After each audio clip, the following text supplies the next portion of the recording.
tila may pinatatamaan si dating Unified Super Bantamweight World Champion na si Marlon the Nightmare Tapales sa kanyang bagong post sa Facebook na kung saan buong kumpiyansang sinabi nito na I'm still here, hungrier than ever, still in my prime, a 2-division world champion, soon to be a 3-time. Maraming mga fans ang nakapansin ng parang ipinapakita ni Tapales na hindi pa siya tapos sa kanyang karera at tila sinasagot ang mga nagsasabing bumabagal na o naluma na siya sa boxing scene.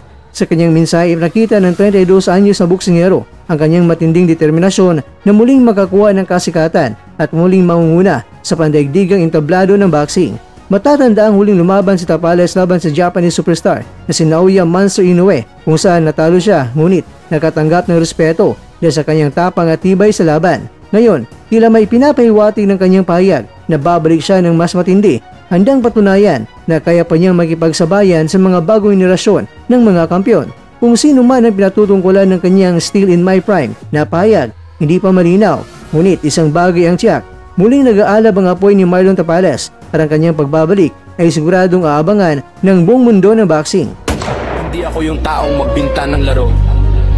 Ako'y dugong Pilipino. Samantala, muling pinatunayan ni John Riel Cuadro Alas Casimero na higit pa sa karaniwang relasyon ng boksingero at trainer ang koneksyon nila ng kanyang kapatid na si Coach Jason Casimero matapos nito ipinagtanggol ang kanyang kuya laban sa mga batikos at intriga na ipinupukol dito. Sa kanyang post, buong pagmamalaki niyang sinabi na the best trainer, Kuya Lod Sakalam na si Coach Jason Casimero, isang pahayag na nagpaabot ng kanyang buong suporta at tiwala sa sariling kapatid na siyang tumatayong gabay ng kanyang karera. Ang pahayag ni Casimero ay kasunod ng isang kanta na ginawa ni Coach Jason bilang tugon sa mga taong gumabatikos sa kanya. Sa naturang kanta, inilahad ni Jason ang kanyang saloobin at pinagtanggol ang kanyang sarili laban niyan sa mga akusasyong naglalayong sirain ang kanyang reputasyon. Sa mga liriko nito ay mababasa, marahil gusto nila akong pabagsakin, hinihila pababa. Hindi ako yung taong magbenta ng laro, ako'y dugong Pilipino, lumalaban at hindi sumusuko. Ang mensahe ng kanta ay malinaw, isang panindigang hindi siya kailanman nagbenta ng laban at patuloy siyang tatayo para sa dangal ng kanilang pamilya at bansa. At ayon pa sa kanta ni Jason, ang kanyang tanging hangarin ay protektahan ang kanyang kapatid na si Casimero mula sa mga taong ginagamit lamang siya para sa pansariling interes. Gusto ko lang pag-ingatan ng aking kapatid na si Cuadro Alas sa mga taong sarili lang ang iniisip. Hindi ko naman sinisira ang pangarap ng aking kapatid dahil kayo naman talaga ang sumisira sa aking kapatid. Bahagi ng emosyonal na liriko, ipinahayag din niya na hindi sila kailanman aasa sa iba sapagkat sabay silang harapin ang bawat laban, hindi lamang sa ring, kundi pati sa mga pagsubok ng buhay. Sa dulo ng kanta, pinatunayan ni Coach Jason ang diwa ng kanilang pagkakapatiran ng linya na magbabalik kami ng mas malakas. Ito lang ang sasabihin ko sa inyo, hindi nyo kami matitibag. Ayan ang tandaan nyo, kapatid sa kapatid. Ito ang mensaheng agad tinangkilik at pinuri ng mga taga-suporta ni Casimero sa matagal nang sumusubaybay sa duo ng magkapatid. Sa panig naman ni John Riel, sinabi niya hindi lang ito usapin ng boxing kundi ang pamilya, tiwala at respeto. Walang makakaintindi sa kanya kundi itong si Jason.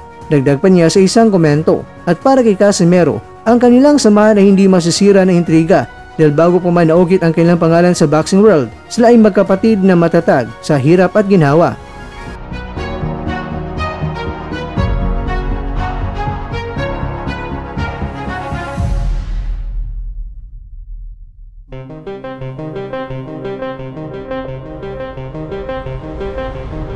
Mga kakwento, sa gitna ng mga isyong umiikot sa kanilang kampo, isang bagay ang malinaw.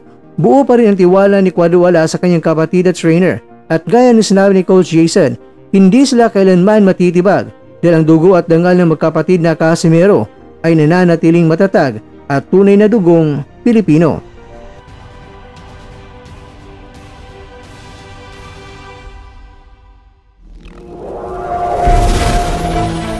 At dyan, nagtatapos ang ating kwento.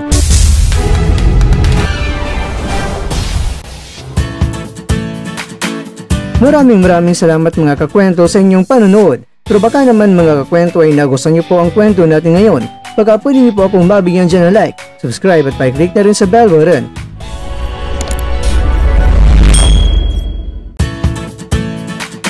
Pero bago tayo tatapos mga kwento, syempre, shoutout po muna tayo dyan sa ating mga kakwento. Kay kakwentong Ernesto Herrera, kay kakwentong Nick, kay kakwentong Ralph Cañete, at kakwentong nanonood ngayon, shoutout sa'yo dyan. Bueno, hanggang dito na po muna ang ating kwentuhan at abangan nyo na po ating susunod na video. At dito lang po yan sa isang channel na kung saan maaring ito'y mga kwentong di pa na kwento sa inyo.